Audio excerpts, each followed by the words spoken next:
ప్రభు అయిన యేసుక్రీస్తు ప్రశస్త నామమున ఇమ్మానుయేల్ పరిచర్యల పక్షముగా మీకు మా శుభములు. ప్రభు కృప మరియు మీ అందరి ప్రార్థనల వలన ఇమ్మానుయేల్ పరిచర్యల ద్వారా అనేకులు ఆశీర్వదింపబడుటకు ప్రభు తన దాసుడైన పాస్టర్ రాజశేఖర్ గారికి బయలుపరిచిన అనేక ఆత్మీయ సత్యాలను గిల్బోవా అనబడు క్యాసెట్స్ పరిచర్య ద్వారా మీకు అందించడానికి సంతోషించుచున్నాం. ఈ సందేశము ద్వారా మీరు ఆశీర్వదింపబడాలని, అనేకమైన మేలులు పొందుకోవాలని, ఇతరులకు మీరు ఆశీర్వాదకరంగా ఉండాలని నిత్యము మేము ప్రార్థించుచున్నాము. వాక్యం సెలవిస్తుంది, వాక్యం వినుట వలన విశ్వాసము కలుగును అని వాక్యం సెలవిస్తుంది. ఆ వినేటటువంటి మాటలు యేసయ్యని గుర్చివై ఉండాలి. అప్పుడు విశ్వాసం మనలో పుడుతుంది. విశ్వాసం అనేది ఎట్లాంటిదంటే లేనివి ఉన్నవి అనుటయ్యే విశ్వాసం అంటారు. ఇంతవరకు నీ శరీరంలో ఏం లేదో, నీ ఇంట్లో ఏం లేదో, ఇంతవరకు నీ ప్రయత్నాలలో ఏమేం విఫలమైపోయావో అవన్నీ కూడా ఉన్నాయి అని విశ్వాసం చెప్తాది. ఆ విశ్వాసాన్ని సంపాదించుకునేకే ఇక్కడికి మనం వచ్చేది. ఇక్కడ ఏ మనుషుడు ఇంకొక మనుషునికి విశ్వాసం కలిగేటట్లుగా సహాయం చేయలేరు. దేవుని వాక్యం ఒక్కటే. కాబట్టి వాక్యాన్ని బాగా వినాలి. యేసయ్య మార్పు లేనివాడు. ఆయన ఏ తరాలు గడిచినా, ఎన్ని యుగాలు గడిచినా మార్పు లేనివాడా ఆయన. అంత శక్తిమంతుడు ఆ దేవుడు, సామర్థ్యవంతుడు. కాబట్టి ఆయన దేవుడు అని చెప్పటానికి ఇన్ని రుజువులు ఉన్నాయి. దైవజనాంగమా, ఆ గొప్ప దేవుని యొక్క ఆశీర్వాదం పొందుకోవటానికి వ్యక్తిగతంగా మనం ప్రయత్నం చేయాలి. అందుకు అపోస్తలుడైన పౌలు ఒక మాట చెప్పాడు, నేను పరుగు పందెంలో ఉన్నాను. ఆ పరుగు పందెంలో నేను పరిగెడుతూ ఉన్నాను. అందులో పరిగెడుతూ నా విశ్వాసాన్ని కాపాడుకొంటిని, నా పరుగును నేను తుదముట్టించాను అని అంటున్నాడు. ఇక మీదట నాకు జీవ కిరీటం ఉంది అని చెప్పాడు. ఈ మాటకు అర్థం ఏమిటంటే, యేసయ్యని దేవునిగా నమ్మిన ప్రతి బిడ్డ ఒక పరుగు పందెంలో నిలబడ్డాడు అని దాని అర్థం. పరిగెత్తేటప్పుడు ఎవరికైనా ఒక్కనికే పరుగు పందెం పెడతారా? నన్ను తీసుకెళ్లి గ్రౌండ్లో నిలబెట్టి నీకు పందెం పెట్టినాను పరిగెత్తు అంటే ఎవడూ లేకుండా ఎట్లుంటుంది పందెము? నాకు ఎవరినో ఒకరిని జత వేయాలి. అర్థమవుతా ఉందా? ఎవరినో ఒకరిని జత పెడితే అప్పుడు నాకు పౌరుషం వస్తుంది, అప్పుడు నేను పరిగెత్తాను. ఎవడు లేకుండా గ్రౌండ్లో నన్ను నిలబెట్టి నీకు పందెం పెట్టినానంటే నేను జ్యూస్ కొనుక్కొని తాక్కుంటా చిన్నగా నడుచుకొని ఆ చివరికి వెళ్ళిపోతాను. నాతో పందెానికి ఎవడు లేడు కాబట్టి. అయితే మనతో పాటు పరిగెత్తటానికి సాతానుడు మన ప్రక్కన నిలబడ్డాడు. ఇది మర్చిపోకూడదు. నిన్నెప్పుడైనా పడగొట్టాలని, నిన్నెప్పుడైనా ఆ పందెంలో నుండి ప్రక్కకు తోసేయాలని, లేకపోతే నువ్వు బాగా పరిగెత్తితే నిన్ను ఓడించాలని వాడు నీ ప్రక్కన నిలబడి నీతో పాటు పరిగెత్తూ ఉన్నాడు. ఈ పరుగు పందెంలో సాతానుని ఓడించే అంత సామర్థ్యత, శక్తి నీకు కావాలి. ఆ పరుగు పందెంలో పరిగెత్తేవానికి ఓ మంచి కోటు, బూటు, సూటు, ఆ తరువాత టై కట్టి ఇంకా పరిగెత్తరంటే ఎట్లా పరిగెత్తాడు? అన్ని ఇరికిరిగ్గా ఉంటాయి. పక్కోడు ఒక పొట్టి నిక్కర వేసుకొని ఓ బనీని వేసుకొని వాడు నిలబడినాడు. ఈ కోటు, బూటు, టై వేసుకున్నాడు ఖచ్చితంగా యాడో ఒక దగ్గర పడి పండ్లన్నీ ఎత్తుకొని బయటకు వస్తాడు. ఆ పొట్టి నిక్కర వేసుకున్నాడు ఖచ్చితంగా గెలిచి బహుమానాన్ని పొందుకుంటాడు. దాని అర్థం ఏమిటంటే, పరిగెత్తేటటువంటి మనము మితముగా ఉండాల, చాలా హుషారుగా ఉండాల. లేనిపోని బరువు అంతా నెత్తినేసుకొని, లేనిపోని బరువు ఒళ్ళు మీద వేసుకొని పరిగెత్తితే ఆ గురి దగ్గరికి మనం పరిగెత్తలేం. కాబట్టి అందరూ చాలా మితంగా, హుషారుగా ఉండాల. అప్పుడే మనం పరిగెత్తేకి అవకాశాలు ఉంటాయి.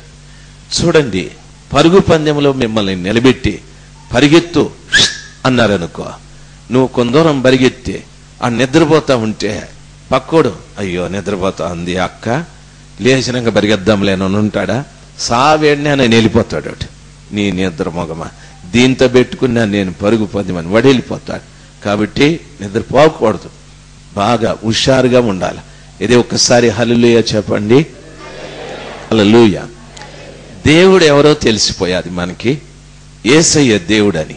కారణం ఏమిటంటే లోకంలో ఎంతో మంది దేవుళ్ళు అనబడిన వారున్నా వారికంటే అతీతమైన ఉన్నతమైన గుణలక్షణాలు కలిగిన వాడు యేసయ్య. ఆయన దేవుడు అంతే. మనుషుల పాపాన్ని పరిహరించటానికే భూమి మీద నరుడుగా పుట్టవలసి వచ్చేది, కానీ వాస్తవంగా ఆయన నరుడుగా రావలసిన అవకాశాలే లేవు నన్ను నిన్ను రక్షించటానికి. మనము దేవునికి దూరస్తులై జీవిస్తూ పాపము ద్వారా నరకానికి వెళ్ళిపోవలసిన మనల్ని ప్రేమతో వెదకి రక్షించాడు. అందుకు ఆయన నరుడుగా పుట్టవలసి వచ్చాది. ఈ రోజున ఆయన కేవలం మనకు రక్షణ మాత్రమే కాదు, మనల్ని ఆశీర్వదించేవాడు కూడాను. ఇక్కడున్న ప్రతి వారిని, ప్రతి కుటుంబాన్ని ఆశీర్వదించేవాడు. నన్ను బాగా గమనించాలి. క్రిందటి వారాన మీతో మాట్లాడుతూ పగిలిపోయిన కొండను గూర్చి, ఓడిపోయిన కొండను గూర్చి, మంచి కొండను గూర్చి, నూనె ఉన్న కొండను గూర్చి చెప్పాను. మీకెందరికీ జ్ఞాపకముందో లేదో నాకు తెలియదు. ఈ రోజున దేవుని ఆశీర్వాదం మనము మన కుటుంబాలు పొందుకోవటానికి ఏం చేయాలి? దేవుడు ఆశీర్వదించడా? ఖచ్చితంగా ఆశీర్వదిస్తాడు. మరి ఎందుకు నా కుటుంబానికి ఆశీర్వాదం లేదు? దేవుడు దీవించడా? ఖచ్చితంగా దీవిస్తాడు. మరి ఎందుకు నా కుటుంబానికి దీవెన లేదు? దేవుడు అభివృద్ధి చేసేవాడు, నా కుటుంబాన్ని అభివృద్ధి చేయడా? అభివృద్ధి చేస్తాడు. మరి ఎందుకు నా కుటుంబం అభివృద్ధి కాలేదు? ఈ ఆలోచనతో దేవుని వాక్యాన్ని వినాలి. దేవుడు పక్షపాతి కానే కాడు. ఆయన నిజంగా యథార్థవంతుడు. దేవుడు ఎప్పుడు కూడా ఒక్కరిని ఒక విధంగా, మరొక్కరిని మరొక్క విధంగా చూసేవాడు కాదు, చేసేవాడు కాదు. అందరికీ సమానంగా చేయాలని ఆయన ఆశ.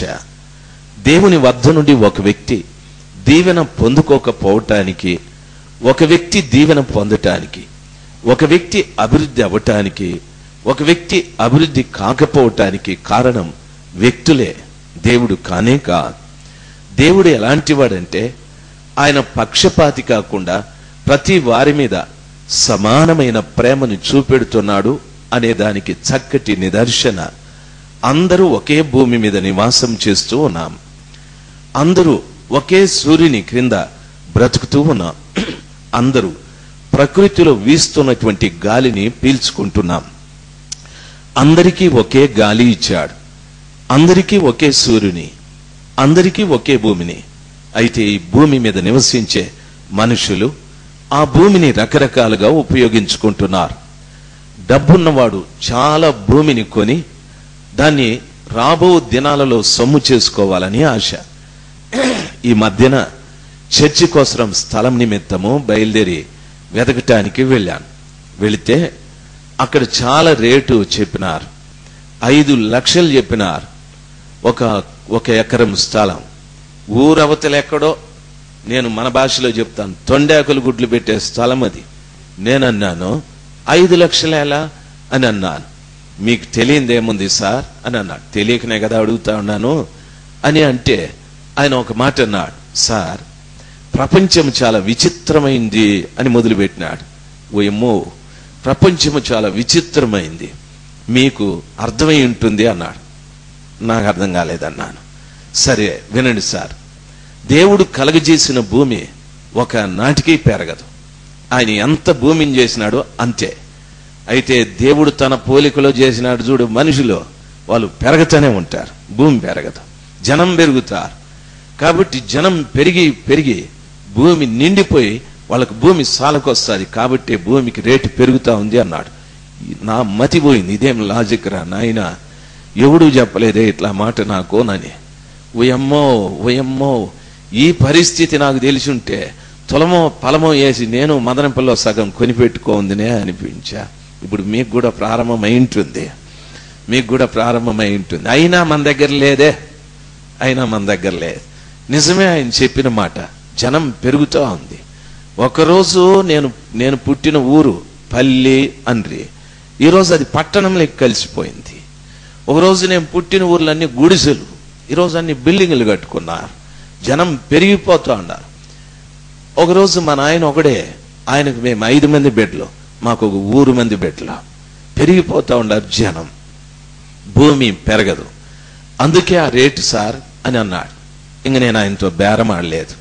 ఇంత జ్ఞానం కలిగిన వాడితో మనమేం మాట్లాడతాము? వాపసు వచ్చేసినాం. దయచేసి గమనించాల్సి ఉంది. ఎందుకు ఈ విషయాన్ని చెప్తున్నానంటే, భూమిని రకరకాలుగా మనుషులు ఉపయోగించుకుంటున్నారు. ఒకడు కొని దాన్ని స్థిరాస్తిగా చేసుకుంటున్నాడు, చరాస్తిగా చేసుకుంటున్నాడు. ఇంకొకడు దానిలో పంటలు పండించుకుంటున్నాడు. ఒకడు వేరుశెనగ, ఒకడు టమోటా, ఒకడేమో గోధుమలు, ఒకడేమో వడ్లు, రాగులు, ఇలాగా వానికి తోచిన రీతిగా భూమిని ఉపయోగించుకుంటూ ఉన్నారు. దైవజనాంగమా, నన్ను గమనించాలి. అయితే కొందరు చూడండి, వారికి భూమిన్నా బుట్రున్నా, సంపాదించడానికి శరీరంలో బలమున్నా, మనోడు బజార్ను బడి తిరుగుతూ ఉంటాడు. ఏ టీ అంగిడి దగ్గర మనోడే, ఏ సినిమా గేటు దగ్గర మనోడే, ఏ తొంట బీడీలు మనోనివే. వీడు దరిద్రుడై చూస్తూ ఉన్నాడు. వీడు దరిద్రుడు కావటానికి వాడే కారణం, వాడు పేదవాడు కావటానికి వాడే కారణం, వాని భార్యకు పిల్లలకు భోజనం లేకపోవటానికి కారణం వాడే. అయితే ఆ ప్రక్కవాడు తనకున్న తులమో పలమో భూమి మీద శ్రమపడి చెమటోచి కష్టపడి వాడు సంపాదించుకుంటూ ఉన్నాడు. వాడు అభివృద్ధి పొందటానికి, దరిద్రుడు కావటానికి లోకరీతిగా చూస్తే మనుషులే కారకులయ్యి ఉన్నారు.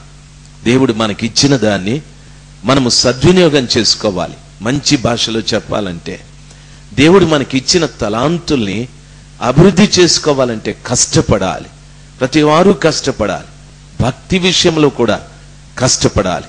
నీవు దేవుని నమ్ముకున్నావు కదా, దేవుని నమ్ముకొని చింత చెట్టు కింద కూర్చొని, ప్రభువా యేసయ్యా, ఇదిగో దీంట్లో నుండి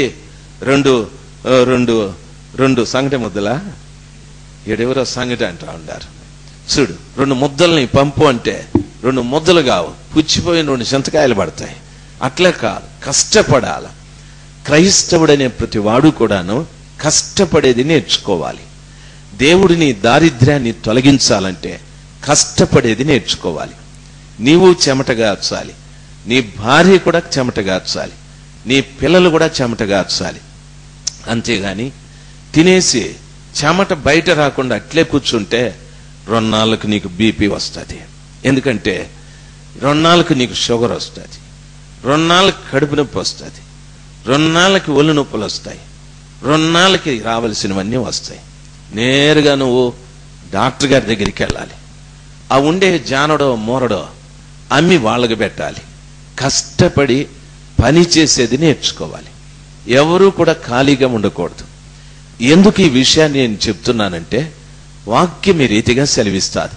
ఒకసారి మీ దగ్గరున్న బైబిల్ని తెరిచి ఆదికాండం 18వ అధ్యాయం 19వ వచనాన్ని చదువుకుంటే, 18, 19వ వచనాన్ని చదువుకుంటే వాక్యంలో ఈ రీతిగా రాయబడింది.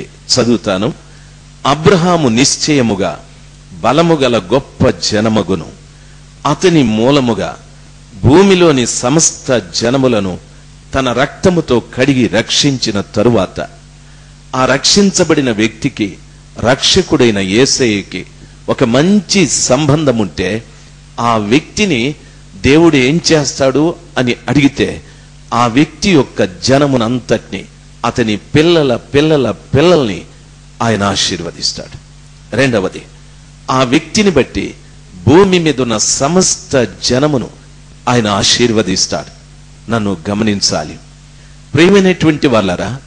దైవజనులు ఎంతో మంది మనకంటే ముందు దేవుని నమ్ముకొని దేవుని కొరకు జీవించారు. దైవజనులు భక్త సింగ్ గారు ఎంతో గొప్ప దైవజనుడు. ఆ దైవజనుడు ఆయన ఎక్కడో పుట్టాడు, ఎక్కడో పెరిగారు. వారి తల్లిదండ్రులు ఎవరో. అయితే యేసుని తన సొంత రక్షకుడుగా అంగీకరించి యేసుతో ఒక చక్కటి సంబంధం ఉన్న కారణాన అతనిని బట్టి లక్షలాది మంది ప్రజలను, ప్రపంచంలో ఎందరినో దేవుడు ఆశీర్వదించాడు. ఈరోజు భక్త సింగ్ గారి పేరు చెప్పే జనం ప్రపంచంలో ఎందరో ఉన్నారు. దైవజనులు దినకర్ గారు ఎక్కడో పుట్టారు, ఎవరో వారి తల్లిదండ్రులు. ఆ ఒక్క దైవజనుడు దేవునితో మంచి సంబంధం కలిగి ఉన్న కారణాన లక్షలాది మంది ప్రజలు, ప్రపంచమంతా లక్షలాది మంది ప్రజలు అతనిని బట్టి ఆశీర్వదించబడ్డారు. నేను దినకర్ గారి వాక్యం విన్నాను, మార్పు చెందాను. దినకర్ గారు ప్రార్థించారు, నా రోగం పోయాది. దినకర్ గారు ప్రార్థించారు, నా సమస్యలు పోయాయి. రోజు రోజు భూమి గింగురుమనేటట్టుగా ఆ ఒక్క వ్యక్తిని బట్టి ప్రపంచంలో లక్షలాది మంది ప్రజలు ఆశీర్వదించబడుతున్నారు. దైవజనాంగమా, నేనెందుకు ఈ మాట చెప్తున్నానంటే, మార్పు లేని దేవుణ్ణి మనం నమ్ముకున్నాం. అబ్రహామును బట్టి అబ్రహాము సంతానమే కాకుండా అబ్రహామును బట్టి భూమి మీద ఉన్న సమస్త జనములు ఆశీర్వదించబడతారని. ఈ రోజున ఈ స్థలంలో కూర్చున్న నిన్ను బట్టి నీ సంతానమంతా దేవుడు ఆశీర్వదించాలని, నీ పిల్లలు నీ పిల్లల పిల్లల్ని ఆయన ఆశీర్వదించాలని, నిన్ను బట్టి ఆ కృప కలిగిన దేవుడు భూమి మీద ఉన్న అనేక మంది ప్రజలు ఆశీర్వదించబడాలని దేవుని ఆశ. నీ ద్వారా అనేక మంది ఆశీర్వదించబడాలని. అయితే ఒక్కటి, దేవునితో ఒక మంచి సంబంధాన్ని కలిగి ఉండాలి. మీరు వివాహమైన వారి స్థలంలో ఉన్నారు. వివాహం కాకమునుపు మీ భర్త ఎవరో, వివాహం కాకమునుపు మీ భార్య ఎవరో, వివాహము అనే ఆ చక్కటి బంధము చేత ఆ స్త్రీ పురుషుడు ఇద్దరు కూడా జతపరచబడి చావు వరకు ఎడబాయకుండా, ఒకరిని ఒకరు విడవకుండా, వారు ఒకరిని ఒకరు ప్రేమించుకుంటూ, ఒకరిని ఒకరు గౌరవించుకుంటూ, ఒకరికి ఒకరు లోబడుకుంటూ జీవితాంతం వారు జీవిస్తారు. దాని అర్థం ఏమిటంటే, వారిద్దరి మధ్యనున్న ప్రేమ, వారిద్దరి మధ్యనున్న ఐక్యత, వారిద్దరి మధ్యనున్న తగ్గింపు, ఇంకా వాళ్ళు ఎవరితో కూడా అటువంటి సంబంధాన్ని కలిగి జీవించలేరు. అంత మంచి సంబంధం వారు కలిగి ఉంటారు. అదే రీతిగా దేవునికి మనకి కూడా భార్య భర్తల మధ్యనున్న సంబంధము లాంటి సంబంధాన్ని కుదుర్చుకోవాలి. లైంగికంగా కాదు, శరీర సంబంధమైన ఇచ్చలు తీర్చుకోవటానికి, శరీర సంబంధమైన అవసరాలు తీర్చుకోవటానికి అనేది కాదు. శరీర సంబంధమైన అవసరాలతో పాటు ఆత్మ సంబంధమైన అవసరాలు కూడా తీర్చేవాడు యేసయ్య. ఒక శరీరానికి మాత్రం ఉపయోగపడి ఆత్మకు నష్టాన్ని కలిగించేవాడు కాదు, ఆత్మకు కూడా లాభమును కలుగజేసేవాడు యేసయ్య. యేసయ్యతో చక్కటి సంబంధాన్ని మనము కలిగి జీవించడానికి నేర్చుకోవాలి. నన్ను బాగా గమనించాలి. నీకో స్నేహితుడు ఉన్నాడు, రోజు వెళ్ళి వాళ్ళ ఇంట్లో కూర్చోలేవు కదా, నీ హృదయంలో నీకు స్నేహితుడు ఉన్నాడని తెలుసు. అయితే నీకో భార్య ఉంది, రోజు వెళ్ళి అక్కడ కూర్చుంటున్నావు, ఎందుకంటే భార్య కాబట్టి. స్నేహితుడు ఉన్నాడు, భార్య కంటే ఎక్కువ స్నేహితుడి మీద ఆలోచన ఉండొచ్చు, కానీ భార్య స్థానం భార్యదే. ఆ రీతిగా లోకంలో ఎన్నింటితోనో మనకు సంబంధాలు ఉండొచ్చు, ఎందరితోనో మనకు సంబంధాలు ఉండొచ్చు. వ్యవసాయము, ఉద్యోగము, వ్యాపారము, ఎన్నో ఎన్నో కార్యక్రమాలు ఉండొచ్చు. అయితే వాటన్నిటికంటే యేసయ్య మీద ఎక్కువ మక్కువని చూపెట్టాలి. ఆయనతో ఎక్కువ సంబంధాన్ని మనం కలిగి ఉన్నప్పుడే ఆయన చెప్పిన మాట నీ విషయంలో నెరవేర్చబడతాది. నా వ్యాపారం కొరకు రోజుకు నేను 10 గంటలు పని చేస్తాను, మరి నా యేసయ్య కొరకు రోజుకు 5 నిమిషాలు పని చేస్తాను. ఎలాగ నీకు ప్రభువుకి సంబంధం ఉందని దానిలో ఎలాగ తెలుస్తుంది? నీ వ్యాపారం కొరకు లాభం రావచ్చు, నష్టం రావచ్చు, లాభం రావచ్చు, నష్టం రావచ్చు, వ్యాపారం అభివృద్ధి కావచ్చు, అభివృద్ధి కాకపోవచ్చు. అటువంటి దాని మీద లగ్నం ఉంచి, మనస్సు ఉంచి 10 గంటలు దానికోసం పనిచేస్తున్నావు. మరే నిన్ను పుట్టించి పెంచి పెద్ద చేసి పోషించే దేవునితో అంత మంచి సంబంధం లేదే. 5 నిమిషాలు 10 నిమిషాలు ఆ కొద్దిపాటి సంబంధంతో దేవుడు నీ విషయమై మాట్లాడిన మాట ఆయన నెరవేర్చలేడు. నా మాట అర్థమైన వాళ్ళు ఒకసారి హల్లెలూయా చెప్దాం. హల్లెలూయా, దయచేసి చెప్దాం హల్లెలూయా. అదే సమయంలో నిద్రపోయే వాళ్ళు కూడా ఒకసారి హల్లెలూయా చెప్దాం. హల్లెలూయా. ఉన్నారు మా అక్కోళ్ళు, మా అన్నోళ్ళు ఉన్నారు. దయచేసి కాస్త మేలుకొందాం. దేవునితో సంబంధం లేకుండా నన్ను అభివృద్ధి చేయి అని అడగలేం. బాగా గమనించాలి. ఒక మనిషి చావటానికి విషయము 2 లీటర్లు తాగాల్సిన పనే లేదు. ఒక మనిషి బ్రతకటానికి రోజుకు 2 లీటర్లు పాలు తాగాల్సిందే. విషయం తాగాల్సిన పని లేదు చావటానికి. చూడండి, ఎలకల మందు తింటే ఓ 3-4 గంటలు 3-4 దినాలు బ్రతుకుతాం. ఎండ్రిన్ తాగితే ఇంకా కొంచెం ముందుగా చూస్తాం. సైనాడు ముట్టుకుంటే పెట్టి తీసేది అవసరం పోయి ఉంటావును. అంత తొందరగా చంపేటటువంటి విషయాలు ఉన్నాయి. అయితే బ్రతకటానికి రోజు 2 లీటర్లు పాలు తాగినా మరలా రేపు తాగాల్సిందే. అదే రీతిగా నీవు అభివృద్ధి పొందటానికి ఒక్కనాటి సంబంధంతో, ఒక్కనాడు దేవునితో నువ్వు చేసిన సంబంధంతో అభివృద్ధి కాలేవు. ఒకరోజు 1 గంట ప్రార్థన చేసినంత మాత్రాన నువ్వు అభివృద్ధి కాలేవు. రోజు రోజు నీ సంబంధం పెరుగుతూ ఉండాలి. ఎందుకో తెలుసా? ప్రభు ఒక మాట చెప్పాడు, చూడు, యుగ సమాప్తి వరకు సదాకాలం నేను మీతో కూడా ఉంటాను అని ప్రభు చెప్పాడు. యేసయ్య ఎప్పుడు మనతో ఉన్నాడు, ఉంటానని చెప్పాడు కాబట్టి ఉన్నాడు. అయితే మనమే ఆయనతో లేం. ఈ లోక సంబంధమైన జీవన వ్యాపారాల్లో చిక్కులు పడి పూర్తిగా దేవునితో సంబంధాన్ని కోల్పోయాం. అమ్మా, మీరెప్పుడు ప్రార్థన చేస్తారు అని అడిగితే ఎందుకు చేయనండి? చేస్తాను. ప్రొద్దున నిద్రలేస్తానే చేస్తాను. ఏం చేస్తావు? ప్రభా, ఈ దినమంతా కాపాడు, ఈ దినమంతా నాతో ఉండు, నేను పోయే దగ్గరికి రా, వచ్చే దగ్గరికి రా, ఈ మావటేల దాకా కాపాడు. Very good. రాత్రి కూడా ప్రార్థన చేస్తా. రాత్రి ఏమని చేస్తావు? స్వామి, నేను ఈ మరణ పడక మీద పడుకుంటా ఉన్నాను, నన్ను ఉదయానికి మీరే లేపాలా, నా చుట్టూ మీరు దేవదూతలను ఉంచాలా. ఈడు చూడు ఎట్లా చెప్తాడు, దేవదూతలను ఉంచాలా, వీళ్ళని వాళ్ళని కాదు, దేవదూతలనే పెట్టమంటాడు. మళ్ళాని నా మరణ పడక చుట్టూ దేవదూతల్ని పెట్టండి. విషపురుగు కాట్లు గాని దొంగల భయాలు గాని లేకుండా నన్ను కాపాడు. దొంగలు మీ కొంపకొచ్చేంతగా ఎందుకు పెట్టుకోవాలా? నేను అడిగే ప్రశ్న. దొంగల కోసం నువ్వు ప్రార్థన చేసేది, దొంగలు మీ కొంపకొచ్చేంత వరకు ఎందుకు పెట్టుకోవాలా? విషపురుగు కాట్లు లేకుండా అవి ఉండే తాళం ఎలా బండుకుంటావు? అవేదో అడవుల్లోనో చెట్లలోనో పుట్టలో వాటికి ఎందుకు పోయి బండుకుంటావు? మన ప్రార్థనలకు అర్థాలే ఉండవు. ఒక్కోసారి మరలా అంటాం, నాయనా దేవదూతల్ని నా చుట్టూనని. వాళ్ళేం బిడుగు చెడి కూర్చున్నారా పాపము?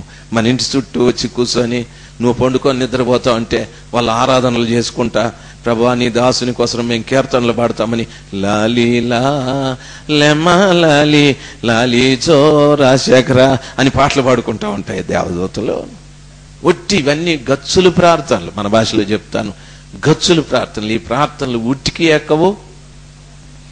రెండో మాట మీకు బాగా తెలిసినట్టుందే. ఉట్టికి ఎక్కవు. చెప్పు బాబు, ఉట్టికి ఎక్కవు, స్వర్గానికి ఎక్కవు. ఉట్టికి అంటే మన ఇంట్లో ఎలాగట్టింటారు దొత్త, ఆటికి పోవు, స్వర్గానికి పోవు అంటే ఏమీ లాభం లేనే లేదు. కాబట్టి ప్రార్థన అది కాదు. యేసయ్యతో సంబంధం కలిగినటువంటి వ్యక్తి మాటలు వేరుగా ఉంటాయి, వేరుగా ఉంటాయి. యేసయ్యతో సంబంధం లేని మాటలు ఇట్లా ఉంటాయి. చూడండి, నాకు మా పెద్దనాయన గారు ప్రార్థన నేర్పించినారు. నేను చదువుకొని ఉద్యోగం చేసేటప్పుడు కూడా దాని దిక్కారు, నేను ప్రార్థన మారలేదు. అదే ప్రార్థన. ఎప్పుడు ప్రార్థన చేయమన్నా, ప్రభువా మా తండ్రి మా తాతను కాపాడు, మా తాత చచ్చిపోయినా కూడా ఇసిపెట్టలేను నేను, మా తాతను కాపాడు స్వామి, మా యవ్వని కాపాడు, మా నాయన్ని కాపాడు, మా అమ్మని కాపాడు, ఆకాశంలో పోయే ఏరోప్లేన్లను కాపాడు.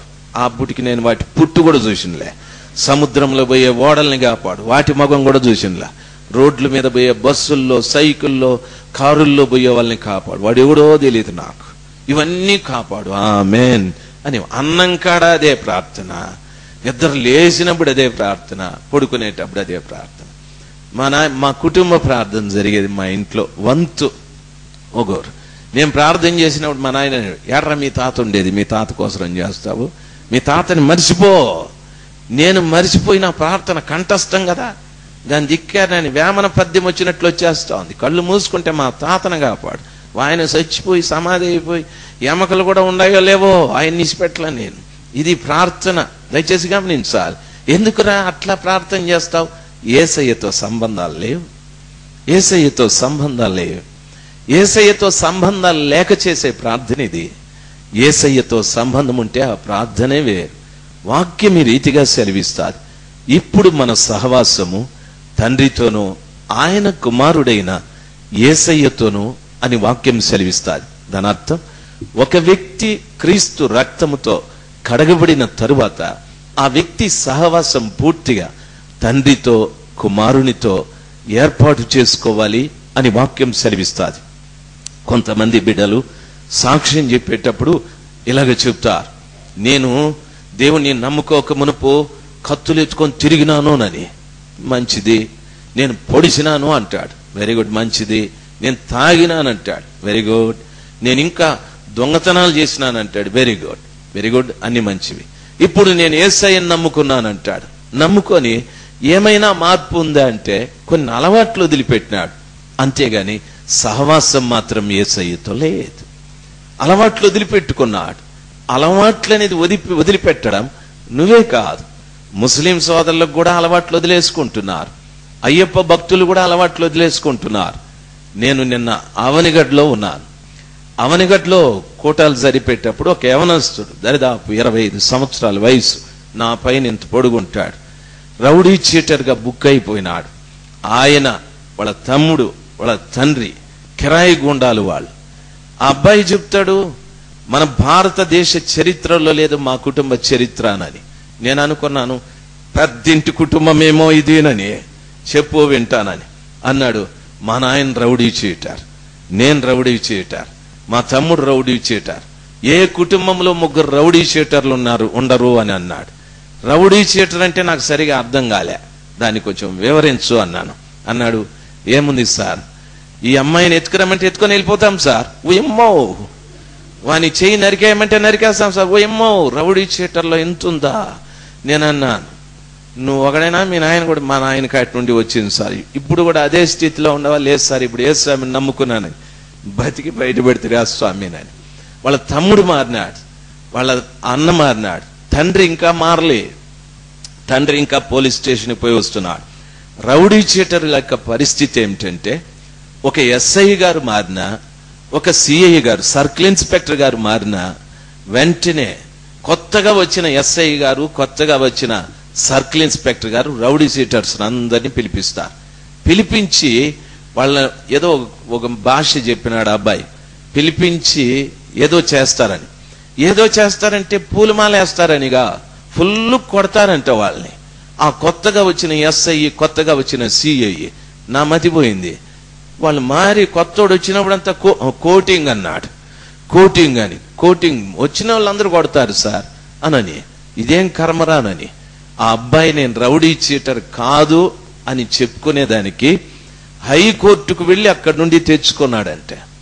చూడండి, ఏ ఊర్లో ఏ అలజడి జరిగినా, దొంగతనం జరిగినా వెంటనే వీళ్ళందరినీ ఎత్తుకుపోయి జైల్లో పడేసి బాగా కొడతారని అబ్బాయి చెప్తా ఉంటే నిజంగా చాలా బాధేసింది.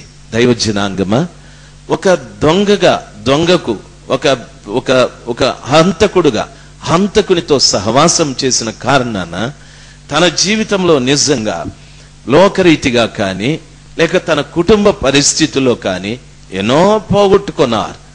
అబ్బాయి విచారంగా చెప్పిన ఆఖరి సమాచారం ఏమిటంటే, సార్ నాకు ఇప్పుడు బిడ్డనిమ్మంటే ఒక్కరు ఇవ్వడం లేదు సార్, నాకు 27 ఏళ్ళు అయిపోతా ఉంది, అందరూ నన్ను చూసి వీడా అని వెనక్కి వెళ్ళిపోతున్నారు సార్ అని. రౌడీ చీటర్ను చూసి ఏ వ్యక్తి ఆ బిడ్డకు బిడ్డనివ్వడం ఇష్టం లేకపోయారు. నేను ఎందుకు చెప్తున్నానో తెలుసా? ఇప్పుడైతే మన సహవాసము తండ్రితోనూ ఆయన కుమారుడైన యేసయ్యతోనూ అని వాక్యం సెలవిస్తాది.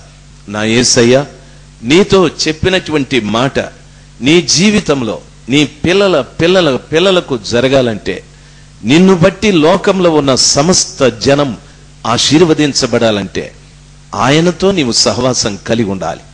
దైవజనాంగమా, నన్ను బాగా గమనించవలసిన విషయం, ఆయనతో సహవాసం కలిగి ఉండాలి.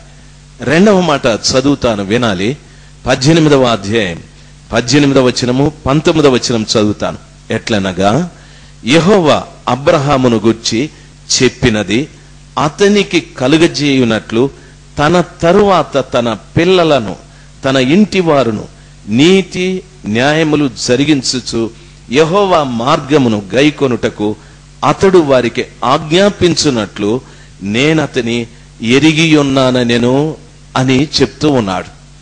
బాగా వినాలి దైవజనాంగమా. అబ్రహామునంత ఆశీర్వదించాడు. మరి అబ్రహాముతో పాటు ఐగుప్తులో ఊరు అనే ప్రాంతము నుండి లోతు కూడా ఆ ప్రదేశాన్ని వదిలిపెట్టి అబ్రహాముతో బయలుదేరి వెళ్ళాడు. అయితే అబ్రహామును ఆశీర్వదించినంతగా లోతును ఆశీర్వదించలేదు. అబ్రహాముతో లోతు ఉండి లోతు ఉన్నంత వరకు లోతు ఆస్తి విస్తరిస్తూ వచ్చారు. వారు హారాను వరకు వచ్చారు. హారాను సమమైన భూమి. హారానులో పచ్చిక బయళ్ళు ఎక్కువ ఉన్నాయి. అబ్రహాము పనివారు, లోతు పనివారికి అక్కడ పోట్లాట ప్రారంభమయ్యాది. వారి పశువులు వీరి పశువులు మేయటానికి ఆ మేత భూమి సరిపోలేదు. వారికి గొడవలు వచ్చాయి. ఆ కారణాన అబ్రహాము చాలా సమయోచితంగా లోతును పిలిపించి, తమ్ముడు, ఇదిగో ఈ ప్రదేశం అంతా నీ ఎదుటుంది. ఏది కావాలనో నువ్వు కోరుకుంటే విడిచిపెట్టిన స్థలానికి నేను వెళతానని చెప్పాడు. లోతును గురించి ఆ స్థలంలో ఏం చెప్పబడి ఉందంటే, లోతు తేరి చూసి, వాక్యం సెలవిస్తాది, లోతు కన్నులెత్తి తేరి చూసి దూరంగా చూశాడు. అక్కడ సొదమ పట్టణం కనిపించాది. అది సొదమ పట్టణమే. అయితే అతనికి అది యెహోవా తోటలాగా సొదమ పట్టణంలాగా కనిపించాదని, అనగా తన కంటికి ఒకే స్థలం రెండు విధాలుగా కనిపించాది. అయితే దాన్ని ఆ వ్యక్తి ఆనవాలు కట్టలేకపోయాడు. ఇది సొదమ పట్టణమా, ఇది యెహోవా తోట అయిన ఏదేనా అని ఆనవాలు కట్టలేకపోయాడు. ఈ రోజుల్లో కూడా నీవు నేను అభివృద్ధి పొందకపోవటానికి గల కారణం, నీవు నీ పిల్లలు ఆశీర్వదించబడకపోవటానికి కారణం ఆనవాలు కట్టకపోవడమే. నువ్వు వెళ్ళే స్థలం, నువ్వు ఉండే స్థలం, నువ్వు చేసే పని, నీ పరిస్థితులు ఆనవాలు కట్టాలి. నేనేం చేస్తున్నాను, నేను ఎలాగ జీవిస్తున్నాను, నేనున్న స్థలం ఏది, నేను చేస్తున్న స్నేహం ఏది, ఆనవాలు కట్టాలి. చాలా మంది ఆనవాలు కట్టక ఎవరితో అంటే వారితో ఎక్కడ పడితే అక్కడ సహవాసాలు చేసి స్నేహాలు చేసి పాడైపోయేవారు చాలా మంది ఉన్నారు. దైవజనాంగమా, ప్రభు బిడ్డలుగా మీకు చెప్తున్నాను, మీరున్న స్థలాన్ని ఆనవాలు కట్టాలి.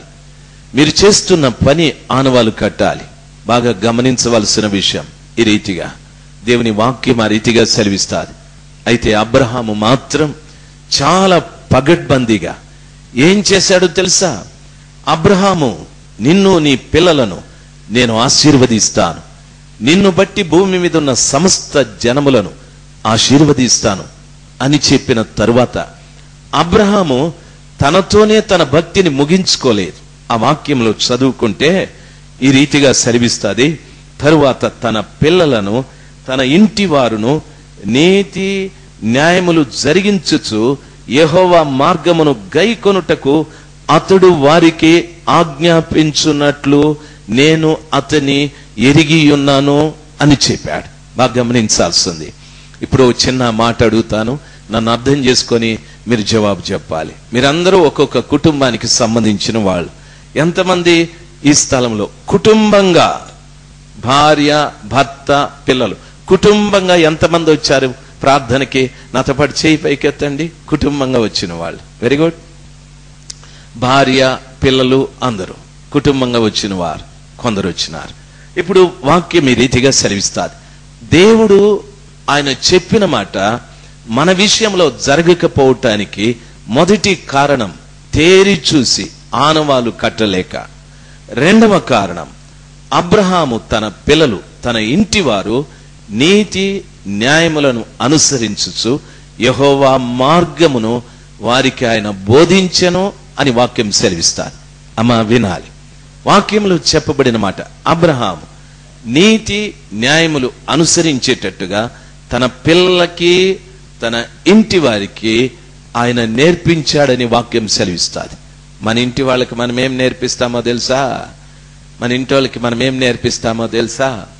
చూడండి, ఓసారి నేను చేసిన పని చెప్తాను, మీరు నవ్వకూడదు. మాది పల్లి కొంప. పల్లిలో ఆ ఇంట్లో కోడి ఈ ఇంట్లో పెట్టేస్తుంది గుడ్డు, ఈ ఇంట్లో కోడి ఆ ఇంట్లో పెట్టేస్తుంది గుడ్డు. మాకు ఊర్లో గెడ్డామ ఒకటి ఉండే, కోడి రోజు పోయి అడుగుస్తున్నది. ఏమో నాకు అర్థం కాలే. ఒకరోజు ఎక్కితే 4-5 గుడ్లు ఉండేవి. కోడి మాది కాదు. 4-5 గుడ్లు జోబులెక్కేసుకొని చిన్నగా దిగేసినాను. మా అమ్మకి ఎత్తకపోయి ఇచ్చినాను. ఏడివిరా గుడ్లు అనింది. గెడ్డాంలో ఉన్నాయమ్మా. ఈరోజు మా అమ్మ కోడిగుడ్డు షారు చేస్తుంది, బాగా తిన్నామని ఉంది మనసులో. మా అమ్మనే ఎవరిది కోడి అని, ఎవరిదో వచ్చి ఎగిరి ఆడి పెడతా ఉంది నని, ఎవరిదో చూసి వాళ్ళకి ఇచ్చేయబోనని. ఏం బుద్ధి లేదురా ఈమెకి. 4 గుడ్లు దాని దిక్కే నేను ఒకటేసారి 4 గుడ్లు, బుద్ధి ఉంది ఈ అమ్మకి అనుకున్నా. ఎవరికి ఇచ్చేది నాకు తెలియదని. సరే ఆడబెట్టు, ఆ కోడి వస్తే రేపు పోయి పట్టుకో, ఎవరితో అడగదాం వాళ్ళకి ఇస్తామని. ఇదేనా నాకు పంగ? కోడి కోసం కాసుకొని కోడిని పట్టుకొని ఎవరిది దీని ఊర్లో అడిగితే ఒకవేళ దానికి ముందు ఇంకా ఒక 5-6 గుడ్లు పెట్టి ఎవడన్నా కొట్టేసిండే, ఆ కేసు మన మీద పడిపోతుంది. నేనన్నా ఎవరికి మా ఇచ్చేదే, అదేనా చేయకుండానని. తంతే పనులు రాలిపోతారే, పోయి ఇచ్చేయిపో అని. నాకు బుద్ధిలే. మాకు పోయి ఏడన్నా పిల్లలతో కలిసి మాట్లాడి ఉంటే ఒకడు పెనుము ఒకడు నూనె తెచ్చి ఉండేవాడు. లక్షణంగా ఆమ్లెట్లు వేసుకొని తిని ఉండేవాళ్ళు. మేము చెప్తే బుద్ధి లేక. సరే ఆ మరుసటి రోజు డ్యూటీ పడి నాకు కోడిని చూస్తా ఉంటారే అన్నని మా అమ్మ. దాని దిక్కారు నేను, అది ఆపదు, ఆటికి పోయినా అది రాలే. ఎలాంటి పెట్టిన గుడ్లు లేవు కదా, నాకు తెల్ల ఈ సంగతే. ఏటికి పోయినా రాలే. 1 దినం అయిపోయా, 2 దినం అయిపోయా, 3 దినం అయిపోయా. 4వ దినం ఒక ఆమె ఈదిలో వచ్చి తిడుతోంది. పల్లి భాషలో మీకు తెలుసు కదా, భయంకరమైన బూతులు. దాని గుడ్లు తిండ్రి, దాన్ని కూడా తినేసిరి అని ఎత్తుకునింది ఆమె. ఓ అమ్మో, నేను గుడ్లే, కోడి ఎవడు తినా, వాడి కూడా రా ఫలాత్ముడు అనిపించింది నాకు. కోడిని కూడా లేపేసినాడు, కోడిని కూడా లేపేసినాడు వాడి కూడా నాకంటే ఫలాత్ముడు నాకు అనిపించి ఎవడు రాడు స్వామిని. ఈ టైంలో గుడ్లు ఎత్తపోయిస్తే కోడి కేసు కూడా నా మీదకే వస్తుంది. వద్దు నాయనా అని మా అమ్మకి పోయి చెప్పిన, కోడినే తినేసినారంట మా ఎవడోనని. వాడెవరు రే నిజం చెప్పరా నువ్వు ఉంటుంది. మా అమ్మతో నాకు తెలదే తల్లి, ఆ అమ్మ మీదే ఒట్టు పెట్టిన, మా అమ్మతో నాకు తెలదే అని. తెలియదు నాకని. పల్లెల్లో బలి జరుగుతాయి ఇట్లాంటివి. ఏమార్తే చాలు వాసన రాకుండా కూర చేసేస్తారు. మన పక్కింటోళ్ళే మన ముందరే తిని ఆ ఎముకలన్నీ పొట్ల కట్టి దెబ్బలు పడేస్తారు, మాంసాలు లోపలికి పోతాయి. ఇట్లా ఉంటాయి పల్లెల్లో. బహుశా ఇక్కడ కూడా ఉంటారు కొంతమంది కోళ్ళు దొంగలు. ఎవరైనా ఉంటే ఒకసారి గట్టిగా హల్లెలూయా చెప్దాం. హల్లెలూయా. నేను ఒకడేనా? నా కోసం ఒకరన్నా ఎత్తకూడదా? కోళ్ళు దొంగలించకపోతే పోతే గుడ్లన్నా దొంగిలించి ఉండరా? అంత నిజాయితీ పర్లా మీరు? పోతే పోనీ, నేను ఒకడే కోడి దొంగ. హల్లెలూయా చెప్పండి. హల్లెలూయా. బాగా గమనించాల్సింది, మా అమ్మ కోడి గురించి చాలా గట్టిగా చెప్పా. నేను ఉద్యోగం లేకపోతే భయంకరమైన కడుపు నొప్పి వచ్చేసి నాకు రోగం వచ్చా. పల్లిలో రోగం వస్తే రకరకాలుగా మాట్లాడతారు. ఈ రోగాలు ఇక్కడెక్కడ బాగ్గాలే, నువ్వు ఏలూరుకు పోవాలా అంటారు. ఏలూరుకు పోయినోడు వెనకాలకు రాడని మా ఊర్లో ఒక పేరుంది. అందరూ అంటారు ఇంగిడింతే అంటారు. అందరూ ఇంగిడింతే ఏలూరుకు పొమ్మంటా ఉండారంటానని ఎక్కడ లేని భయం చుట్టుకునే నాకు. మా అమ్మ నింది, రే దేవునికి బాగా ప్రార్థన చేసుకోరా, మొక్కుబడి చేసుకోరా, ఉద్యోగం చేస్తున్నావు, ఆ జీతంలో దేవునికి కానుకిస్తానని మొక్కుబడి చేసుకోరానని. కళ్ళు మూసుకొని చాలా గట్టిగా, స్వామి నువ్వు నాకు గనక కడుపు నొప్పి బాగా చేస్తే మా అమ్మ చెప్పినట్లు నీకు ఏదన్నా ఇస్తా స్వామిని. మా అమ్మ పోతా ఉంటే ఉండి ఒకటి కొనిచ్చా, దీంట్లో ఏయి అని. దాన్ని మోసుకొని పోతే మోసుకొని అదేం మంచి డబ్బులు కాదు, మంచి డబ్బులు కాదు, అంతా దొంగ డబ్బులే. సాయంకాలం వస్తాను, స్వామి ఇది నీకు ఇది నాకు, ఇది నీకు ఇది నాకు. ఆ దొంగ డబ్బులు ప్రభు తీసుకుంటాడా? చూడండి, అటువంటి దొంగోడి ప్రార్థన కూడా ప్రభువుని కడుపు నొప్పి బాగా చేసేశారు. బతికించే ప్రభులు వారు. ఎందుకు ఇవన్నీ చెప్తున్నానో తెలుసా? తల్లి నీవు, తండ్రి నీవు. అబ్రహాము ఒక తండ్రి, అబ్రహాముకు ఓ భార్య షారా తల్లి. అబ్రహాముకు పుట్టిన పిల్లలకు నీతిని, న్యాయమును అనుసరించేవారుగా, యెహోవా మార్గములో వారు నడిచేటట్లు వారికి వాళ్ళు బోధించారండి. వారికి వాళ్ళు బోధించారు. దయచేసి గమనించాల్సింది, మనం ఏం చేస్తామో తెలుసా? టెన్ టెన్ టెన్ టెన్ అని టీవీ ఆన్ చేస్తాం అంతే. ఇది బాగలేదనుకో ఇంకొకటి, కొంపలో కొట్లాడుకొని వస్తారు. ఈ ఛానల్ పెట్టు, ఆ ఛానల్ పెట్టు, వసుంధర వస్తోంది పెట్టు, ఇంకోటి ఏదో ఒకటి జ్ఞాపం చేయి, చక్రవాకం వస్తోంది జ్ఞాపం చేయి, ఇంకోటి చెప్పు. రాదా? మీరు చెప్పండి. ఆర్పిల్ల ఓయమ్మో, ఏం బిడ్డలనరా, ఎంత ధైర్యంగా చెబుతారంటారా మీరు. Very good. చూడండి, నేను కాదనడం లేదు. మీరు చూస్తే నాకు వచ్చిన నష్టం ఏం లేదు. అయితే దేవునితో మీ సావాసాలు పోతాయి, దేవునితో మీ సంబంధాలు పోతాయి. దేవుడు మిమ్మల్ని కాదు, మీ బిడ్డల్ని ఆశీర్వదించాలని ఆయన ఆశ. మిమ్మల్ని బట్టి భూమి మీద ఉన్న జనమంతటినీ ఆశీర్వదించాలని ఆశ. అందుకే దేవుడు మిమ్మల్ని ఎన్నిక చేసుకున్నాడు. మీలో ఉండే మంచితనం మీకు తెలియకపోవచ్చు, మీలో ఉండే మంచితనం దేవునికి తెలుసు. అబ్రహాములో ఉన్నటువంటి నీతి, నిజాయితీ దేవునికి బాగా తెలుసు. కాబట్టి అబ్రహామును దేవుడు ఎన్నిక చేసుకున్నాడు. మీలో ఉన్న నీతి, నిజాయితీ ప్రభుల వారికి బాగా తెలుసు. అందుకే ప్రభు మిమ్మల్ని ఎన్నిక చేసుకున్నాడు.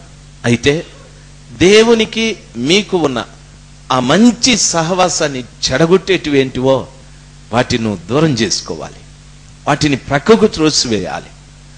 దేవుని వాక్యం ఆ రీతిగా సెలవిస్తారు. తన ఇంట పుట్టినటువంటి పిల్లలకి అబ్రహాము నీతిని, న్యాయమును అనుసరించే వారినిగా, యెహోవా మార్గములో నడిచే వారినిగా వారికి బోధించిన సమాచారము నేను ఎరుగుదును అని దేవుడు అంటున్నాడు. నాకు తెలుసు అబ్రహాము తన బిడ్డలకి ఏం నేర్పించాడో నాకు తెలుసు. అందుకు ఆయన్నే కాదు, ఆయన బిడ్డల్ని నేను ఆశీర్వదిస్తానని ప్రభులు వారు చెప్తున్నారు. కుటుంబంలో తల్లి, తండ్రి అనేది చాలా విలువైనటువంటి స్థానం. తల్లి బాధ్యత చాలా గొప్పది. తల్లి అనేటటువంటి ఆ స్థానము ఎవరు విలువ కట్టలేనటువంటి స్థానం. నన్ను గమనించాలి. నేను పుట్టటానికి నా తల్లి ఎంత కష్టపడ్డదో, ఎంత అవమానించబడ్డదో, ఎంత శ్రమ పడ్డదో, ఎంత భారాన్ని మోసాదో, నన్ను పెంచటానికి నా తల్లి ఎంత త్యాగం చేశాదో. నిన్ను కూడా అంతే, ఈ స్థలంలో ఉన్న ప్రతి వారిని కూడాను. ఈరోజు పిల్లలు చాలా మట్టుకు వారి తల్లిని, తండ్రిని అసలు పట్టించుకోరు. కానీ వారి త్యాగము చెప్పలేనటువంటిది. యవనస్తులకు ప్రత్యేకంగా నా మనవి, మీ తల్లిని, మీ తండ్రిని సన్మానించండి. నన్ను కనకమునుపు మా తల్లి చాలా అందంగా ఉండేది, నిన్ను కనకమునుపు మీ తల్లి చాలా అందంగా, ఆరోగ్యంగా ఉండేది. నన్ను కనటానికి నా తల్లి ఆరోగ్యం చెడగొట్టుకుంది, ఆమె అందం చెడగొట్టుకుంది. ఆమె ఇంకా 10 సంవత్సరాలు ఆయుష్ ఉండాల్సింది. నా కొరకు తన ఆయుష్లో 10 సంవత్సరాలు పోగొట్టుకుంది. తన రక్తం పోయాది, అందం పోయాది, ఆరోగ్యం పోయాది. ప్రతి బిడ్డకు ఆ రీతిగా తల్లి తాను త్యాగం చేసి బిడ్డల్ని కన్నది. ఆ తల్లిని నిజంగా మనం తిరస్కరించకూడదు. ఆ తల్లిని మనం చాలా గౌరవించాలి. అందుకే పరిశుద్ధ గ్రంథమైన బైబిల్ సెలవిస్తారు, నీ తల్లిని, నీ తండ్రిని సన్మానించుము, అప్పుడు భూమి మీద నీవు దీర్ఘాయుష్మంతుడవై ఉంటావు అని చెప్పాడు. అయితే తల్లి అంత విలువైన స్థానం. ఆ తల్లి తన బిడ్డలకి ఏం చేయాలనో తెలుసా? ఆ తండ్రి తన బిడ్డలకు నీతిని, న్యాయమును అనుసరించేవారుగా, యెహోవా మార్గములో నడిచేటట్లుగా ఆ బిడ్డలకు సదుపాయాన్ని ఏర్పాటు చేయాలి. బిడ్డల్ని చదివించండి, బిడ్డల కొరకు డబ్బు దాచిపెట్టండి, బిడ్డల కొరకు ఇండ్లు కట్టించండి, బిడ్డల కొరకు ఆస్తిపాస్తులు సంపాదించండి. కాదనడు యేసయ్య, కాదనడు. అయితే ఆ బిడ్డల్ని నీవు ఆయన మార్గంలో నడిపించకపోతేనే ఆయన దుఃఖపడతాడు. ఆయన విచారిస్తాడు. నా కొడుకు కలెక్టర్, నా కొడుకు డాక్టర్, మంచిదే. ఎంత కష్టపడ్డావో ఆ బిడ్డని డాక్టర్గా చేయటానికి, నీ శరీరాన్ని ఎంత నలగొట్టుకున్నావో, ఎంత త్యాగం చేశావో, రాత్రి పగళ్ళు చెమట కాదు రక్తమే కాచావు, నీ బిడ్డను అంత ఉన్నతునిగా చేశావు. Very good. అయితే నీ బిడ్డ యెహోవా నీతిని, యెహోవా న్యాయమును అనుసరించే బిడ్డ, నీ దేవుడైన యెహోవాని ఎరిగిన బిడ్డేనా బిడ్డ? నీ దేవుడైన యెహోవా మార్గంలో నడిచే బిడ్డేనా బిడ్డ? లేకపోతే ఒక్క రోజున ఆ బిడ్డ వేరు, నీవు వేరు అయిపోతావు. దాని అర్థం నీవు పరలోకానికి వెళ్ళొచ్చు, ఆ బిడ్డ నరకానికి వెళ్ళవలసి వస్తుంది. దైవ జనాంగమా, రెండవది, ఆశీర్వాదం లేనటువంటి వ్యక్తిగా నీ మీద ఉన్న ఆశీర్వాదం నీ బిడ్డ మీద లేకుండా పోతాది. నీ మీద ఉన్న దీవెన నీ బిడ్డ మీద లేకుండా పోతాది. నీ మీద ఉన్న ఆ అభివృద్ధి నీ బిడ్డ కాలంలో ఉండదు.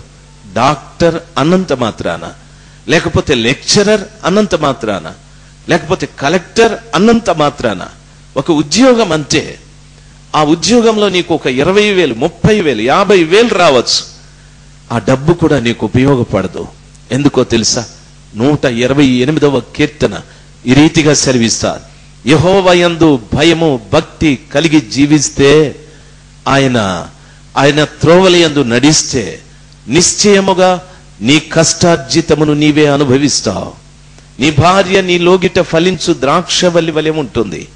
నీ భోజనపు బల్ల చుట్టూ నీ పిల్లలు ఒలివ మొక్కలై ఉంటారు అని సెలవిచ్చాడు. దైవ జనాంగమా, నన్ను గమనించాలి. ఒకసారి హల్లెలూయా చెప్దాం. హల్లెలూయా, హల్లెలూయా. తల్లి, నా ప్రియమైన తండ్రి, మీ పిల్లల కొరకు కష్టపడుతున్నారు, శ్రమ పడుతున్నారు, ఎన్నో చాకరీలు చేస్తున్నారు. అయితే మీ పిల్లలు నీతి న్యాయమును అనుసరించే బిడ్డలుగా ఉండాలి. ప్రతిరోజు తల్లి తండ్రి సాయంకాలం అవుతూనే కూర్చొని ప్రార్థన చేయండి. బిడ్డలందరినీ కూర్చోబెట్టి ప్రార్థన చేయండి. బిడ్డలకు దేవుని మార్గాలు చెప్పండి, బిడ్డలకు దేవుని మాటలు చెప్పండి. నీ కుటుంబంలో నుండి రక్షణను గుర్చిన సునాదం బయటికి రావాలి. అమ్మా, నన్ను వినాలి. నీ కుటుంబంలో నుండి రక్షణను గుర్చిన సునాదం బయటికి రావాలి. ఎందరో చదివి వ్యర్థులైపోయారు, ఎందరో ఎన్నో వ్యాపారాలలో చెడిపోయారు, ఎందరో వ్యవసాయాలలో చెడిపోయారు, ఎన్నో కుటుంబాలు విడిపోయాయి, ఎన్నో కుటుంబాలలోని సంబంధాలు చెడిపోయాయి. కారణం యెహోవా మార్గం, యెహోవా నీతి, యెహోవా న్యాయం తల్లి తండ్రిగా బిడ్డలకు చెప్పక. దయచేసి గమనించాల్సింది, తల్లి బాధ్యత చాలా గొప్పది. తల్లి తాను బిడ్డను ప్రసవించి తన రొమ్మున ఆంచుకొని తన రక్తమును పాల రూపంలో బిడ్డకిచ్చాది. దైవజనాంగమ త్యాగశీలి తల్లి. అయితే నీ త్యాగంలో దేవుని గూర్చిన మార్గాలు కూడా బిడ్డకు చెప్పేటట్టు ఉండాలి. అవి లేని పక్షాన నీవు తల్లి అనిపించుకోవటానికి అర్హురాలివి కానే కాదు. దైవజనాంగమా, దేవుని వాక్యం సెలవిస్తారు, దేవుని ఆశీర్వాదం నిలకడగా, దేవుని ఆశీర్వాదం నీ మీద, నీ పిల్లల పిల్లల పిల్లల మీద నిలిచి ఉండటానికి ఇది ఒక మార్గం. వాక్యం సెలవిస్తుంది, అబ్రహాము తన పిల్లలు, తన ఇంటి వారందరూ నీతి న్యాయములు అనుసరించువారుగా యెహోవా మార్గములో వారు నడుచుటకు అతడు వారికి బోధించెను అనున్నటువంటి సమాచారం నేనెరిగి తిని. దేవుడు అంటున్నాడు, నేను చూశాను, నాకు తెలుసు తన బిడ్డలకు ఆయన ఏం చేశాడు, ఏం బోధించాడు నాకు తెలుసు అని దేవుడు అంటున్నాడు. ఆశీర్వాదం నిలిచి ఉండాలంటే తల్లిగా తండ్రిగా ఈ బాధ్యతను కలిగి ఉండాలి. తల్లి, నా ప్రియమైన తండ్రి, ఈ బాధ్యతను కలిగి ఉండాలి. కష్టపడుతున్నావు, బిడ్డల్ని చదివిస్తున్నావు, బిడ్డలకు పెళ్లి చేస్తున్నావు, ఇల్లు గడుతున్నావు. ఇది లేకపోతే లౌకికమైనటువంటి ఆశీర్వాదాల కొరకు నువ్వు సహకరిస్తున్నావు, కానీ బిడ్డకు ఆత్మీయ ఆశీర్వాదం లేదు. జీవితాంతం బిడ్డలు కొదువు కలిగి ఉంటారు. జీవితాంతం ఒకవేళ డబ్బు ఉంది, ఆరోగ్యం ఉండదు. ఒకవేళ డబ్బు ఆరోగ్యం ఉంది, భార్య భర్తల మధ్యన సంతోషాలు ఉండవు, సమాధానాలు ఉండవు. ఎన్నెన్నో లోకంలో మనుషులకు సమాధానం లేకుండా చేసే కార్యాలు సాతానుడు ఎన్నెన్నో కుప్పలు మార్కెట్లో తీసుకొచ్చి రోజు ప్రొడ్యూస్ చేస్తున్నాడు. క్రొత్త సమాచారాలు.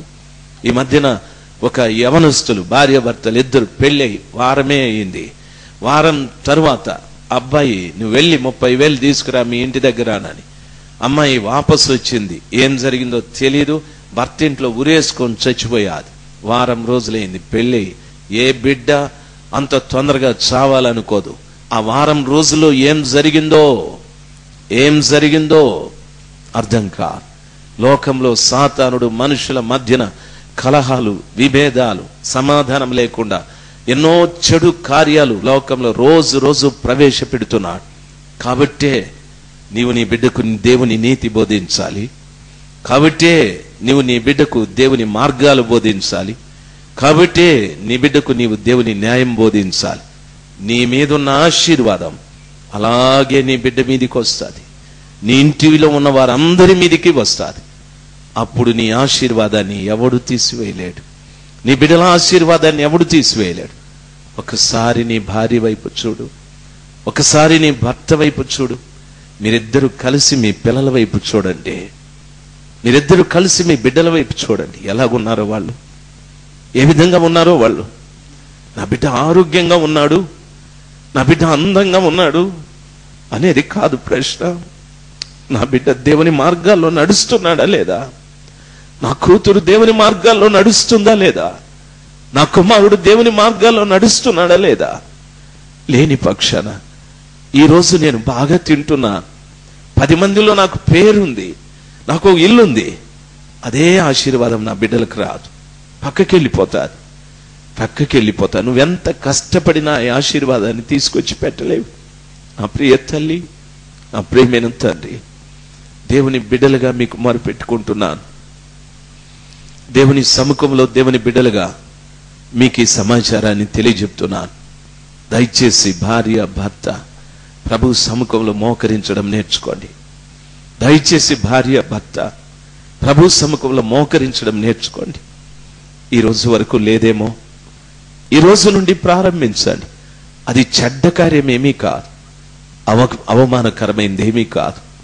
దయచేసి భార్య భర్త ఇద్దరు కలిసి మోకరించండి. మీ బిడ్డల్ని కూడా కూర్చోబెట్టండి, పాట పాడండి, వాక్యం చదవండి. తండ్రి, నీకు తెలిసిన కొన్ని దేవుని మాటలు మీ బిడ్డలకు చెప్పండి. తండ్రి, మీకు తెలిసిన దేవుని మాటలు కొన్ని మీ బిడ్డలకు చెప్పండి. తల్లి, ప్రతిరోజు నీ బిడ్డలకి నీ భర్త పడే కష్టాన్ని జ్ఞాపకం చేస్తూ రావాలి. తల్లులకు నా మనవి, నీ భర్త నీ కుటుంబాన్ని పోషించడానికి ఎంత కష్టపడుతున్నాడో, ఎంత ఇబ్బంది పడుతున్నాడో, ఎవరెవరి దగ్గరికి వెళ్ళి చేతులు కట్టుకుంటున్నాడో, ఎక్కడికెక్కడికి వెళ్ళి మట్టి పిసుకుతున్నాడో, ఎక్కడికెక్కడికి వెళ్ళి బరువులు మోస్తున్నాడో. తల్లిగా నీ బాధ్యత ప్రతిరోజు నీ బిడ్డలకి నీ భర్త కష్టాన్ని చెప్తూ రావాలి. నీ భర్త ఎంత కష్టపడుతున్నాడో కుటుంబాన్ని పోషించడానికి చెప్తూ రావాలి. అప్పుడే నీ పిల్లలు కూడా బాధ్యత కలిగిన వాళ్ళు అవుతారు. అప్పుడే నీ పిల్లలు కూడా బాధ్యత తెలిసిన వారు అవుతారు. తండ్రి తెస్తే తినడం సులభమే, కానీ ఆ తెచ్చింది తండ్రి ఎలాగ తెచ్చాడు అనేది బిడ్డకి తెలియాలి. అది తల్లే చెప్పాలి. క్రైస్తవ కుటుంబంలో నేర్చుకోవాల్సిన పద్ధతులు ఇవి, నేర్చుకోవాల్సిన సమాచారాలు ఇవి. వింటున్న దైవ జనాంగమా, ఈ పద్ధతి మనం పాటించకపోతే మనం ఎవరు అభివృద్ధిలోకి రాలేం.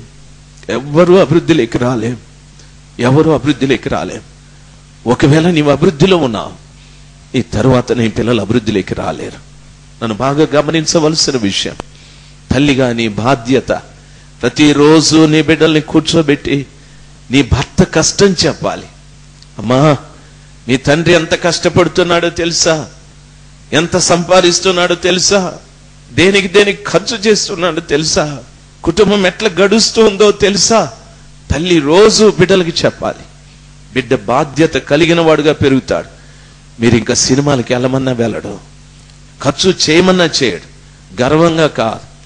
మా ప్రశాంత్ చేతికి 10 రూపాయలు ఇచ్చి నెల తర్వాత అడిగినా 10 రూపాయలు మళ్ళా అట్లా ఇస్తాడు నాకు. ఆయన ఎప్పుడు కూడా నన్ను ఈ రోజు వరకు ఇంత డబ్బులి అని అడిగిందే లేదు. వాళ్ళ అమ్మను అడుగుతాడు. బాధ్యత తెలిసి బ్రతకాలి మనం. దయచేసి గమనించాల్సింది, మీకు బిడ్డలు ఉన్నారు. రాబోయే దినాలలో పరిస్థితులు చాలా భయంకరం. ఇప్పుడే ఉచితంగా వచ్చేటటువంటివి ఖర్చుతో పెట్టి తినాల్సి వస్తూ ఉంది. నీళ్లు ఎప్పుడైనా కొని తాగిన రోజులున్నాయా? నీళ్లు కొని తాగిన రోజులున్నాయా? మీకు అర్థం కాలేదా? రోజు నీళ్లు కొంటున్నాం, అర్థం కాలేదా? మీరు బాగా గమనించండి. కొన్ని మెట్రోపాలిటీ సిటీస్కి, పెద్ద పెద్ద పట్టణాలకు వెళితే పిల్లలకు ఆక్సిజన్ కొంటూ ఉన్నారు. దాని అర్థం ఏమిటో తెలుసా? ఆక్సిజన్ ఈ శరీరంలో పని చేయకపోతే, ఎక్కడ ఆక్సిజన్ పని చేయదో ఆ అవయవం పడిపోతుంది. ఈ మోటార్లు, కార్లు, స్కూటర్లు, వీటి పొల్యూషన్ వలన దరిదాపు మనిషి మోకాలంత ఎత్తులో ఆక్సిజన్ లేదు, అంత కార్బన్ డైఆక్సైడ్. అందుకని స్కూల్కి వెళ్ళే పిల్లలకు ఆక్సిజన్ కొంటూ ఉన్నారు. ఆక్సిజన్ ముక్కులకు పెట్టి చిన్న చిన్న డబ్బాలు కొని ముక్కులకు తగిలించి పంపుతూ ఉన్నారు. లేకపోతే వాళ్ళ కాళ్ళు పనిచేయవు. దైవ జనాంగమా, ఉచితంగా వస్తున్నటువంటి ఆక్సిజన్, ప్రాణవాయువు కొనాల్సి వస్తూ ఉంది. రాబోయే దినాల్లో ఇంకా విపరీతమైన సంఘటనలు జరగబోతాయి. అలాంటి పరిస్థితుల్లో నుండి తప్పించుకోవటానికి తల్లిగా నీ బాధ్యత, తండ్రిగా నీ బాధ్యత నీ పిల్లల విషయంలో చేయాలి. భార్య చాలా పొదుపుగా ఉండాలి. దేనిలో పొదుపుగా ఉండాలి? నీ భర్త సంపాదన చాలా పొదుపుగా ఖర్చు చేయాలి. భోజనం కూడా తగుమాత్రం ఉండాలి. కూరలు తగుమాత్రం ఉండాలి. నీళ్లు తగుమాత్రం ఖర్చు చేయాలి. దయచేసి గమనించాల్సింది, ఎలక్ట్రిసిటీ తగుమాత్రం, టెలిఫోన్ తగుమాత్రం, నీ ప్రతిరోజు నువ్వు వాడేటటువంటి ప్రతి ఒక్కటి కూడా తగుమాత్రం, తగుమాత్రం, తగుమాత్రం. ఎందుకో తెలుసా? నీ తరువాత నీ బిడ్డలు ఉన్నారు కాబట్టి. ప్రతి తల్లి తండ్రి ఆ రీతిగా బాధ్యత కలిగి ప్రతి ఒక్కటి పొదుపు చేస్తే ఖచ్చితంగా రేపు నీ బిడ్డలు సంతోషంగా ఉంటారు. ఈ విషయాన్ని దయచేసి మర్చిపోకండి. క్రైస్తవుడే దీన్ని పాటించాలి. క్రైస్తవుడే దీన్ని సమాజానికి నేర్పించాలి. నా యేసయ్య చాలా పొదుపైనటువంటి వాడు. దైవజనాంగమా, నన్ను గమనించవలసిన విషయం, దేవుని వాక్యంలో చెప్పబడిన రీతిగా సర్వశక్తిమంతుడైన దేవుడు అబ్రహామును, అతని పిల్లలను, అతని ఇంటి వారిని, అతనిని బట్టి భూమిలో ఉన్న సమస్త జనమును ఆశీర్వదించటానికి అబ్రహాము కుటుంబం అంత మంచిది. దేవుని నీతి న్యాయములు అనుసరించేటట్లు, యెహోవా మార్గములో వారు నడిచేటట్లు అబ్రహాము పిల్లలని, అతని ఇంటి వారందరికీ అతడు నేర్పించిన సమాచారము యెహోవాకు తెలుసు, దేవునికి తెలుసు. నీ బిడ్డలకు ఏమేమి నేర్పిస్తున్నావో, నీ బిడ్డల్ని ఎలాగను ఏ విధంగా ప్రవర్తించేటట్లు చేస్తున్నావో అన్ని దేవునికి తెలుసు. దాన్ని బట్టి ఆశీర్వాదం నీ మీద, నీ పిల్లల మీదకి వస్తుంది. వివాహం కాని బిడ్డలు ఉండొచ్చు ఇక్కడ, దయచేసి వారికి కూడా నా మనవి. చిన్నపిల్లలు ఉండొచ్చు, యవనస్తులు, మీ తల్లి తండ్రిని దుఃఖపరచద్దండి. దయచేసి మీ తల్లి తండ్రిని గౌరవించండి. దేవుడు ఎవరో మీకు తెలియదు. మిమ్మల్ని కని పెంచి పోషించి పెద్ద చేసినటువంటి ఆ తల్లి తండ్రికి విధేయులుగా బ్రతకాలి. భూమి మీద దీర్ఘాయుష్మంతులుగా ఉంటారు. ఎన్నో ఆశీర్వాదాలు మీకు వస్తాయి. తల్లి తండ్రిని దుఃఖపరచకండి. ఎన్నో ఆశీర్వాదాలు మీకు వస్తాయి, ఎన్నో దీవెనలు మీకు వస్తాయి. దేవుడు మిమ్మల్ని అందరినీ దీవించని, ప్రతి కుటుంబం ఆయన మార్గంలో, ప్రతి కుటుంబం ఆయన నీతిలో, ప్రతి కుటుంబం ఆయన న్యాయ విధులలో నడిచేటట్లుగా ప్రభు కృప దయచేయని. కళ్ళు మూసుకుందాం. ఆశ్చర్యకరమైన తండ్రి, అద్భుతకరుడైన దేవా, మీరు నిజంగా మంచి దేవుడు. ఈ మధ్యాహ్న సమయం అందు మీ ప్రియ బిడ్డలతో మా కుటుంబాలను గురించి మాట్లాడుకోవటానికి, మా దినచర్యల గురించి మాట్లాడుకోవటానికి, మాకిచ్చినటువంటి బిడ్డల్ని పెంచే విషయంలో మాట్లాడుకోవటానికి, మాకిచ్చిన కష్టార్జితాన్ని ఎలాగ ఉపయోగించుకోవాలో మాట్లాడుకోవటానికి, భార్యగా భార్య ధర్మం, భర్తగా భర్త ధర్మం, బిడ్డలుగా బిడ్డల ధర్మాన్ని ఏ రీతిగా పాటించాలో ఈ రోజున మీ వాక్యం ద్వారా తెలుసుకోవటానికి సహాయం చేశారు తండ్రి. అందుకు మీకు వేలాది వేల స్తోత్రాలు. ఏ కుటుంబం చెడిపోయాదో, ఏ కుటుంబంలో బిడ్డలు మీ మార్గాన్ని, మీ నీతిని విడిచిపెట్టి తిరుగుతున్నారు, ఏ కుటుంబంలో మీ మార్గం లేదో స్వామి, వాళ్ళని ఈరోజు దర్శించండి. మీ బిడ్డల హృదయాలను మీ వైపు తిప్పుకొనండి స్వామి. మీ బిడ్డల మనస్సుల్ని మీ వైపు త్రిప్పుకొనండి రాజా. మీ వైపు చూసి కన్నీరు కార్చి నన్ను, నా కుటుంబాన్ని, నన్ను, నా భర్తని, నన్ను, నా బిడ్డల్ని, నన్ను, నా భార్యని, నన్ను, నా బిడ్డల్ని ప్రభా మీ మార్గాలు అనుసరించు వారినిగా చేయమని మీ పాదాల చెంత కన్నీరు కార్చుటకు ఒక్కొక్కరికి మీరు నేర్పించండి స్వామి. ఏ ఒక్కరు కూడా అభివృద్ధి లేని వారుగా ఉండకూడదనేది మీ ఆశ. అభివృద్ధి లేకపోవటానికి కారణం మేమే తండ్రి, మేమే. మీ ఆశీర్వాదం లేకపోవటానికి కారణాలు మేమే.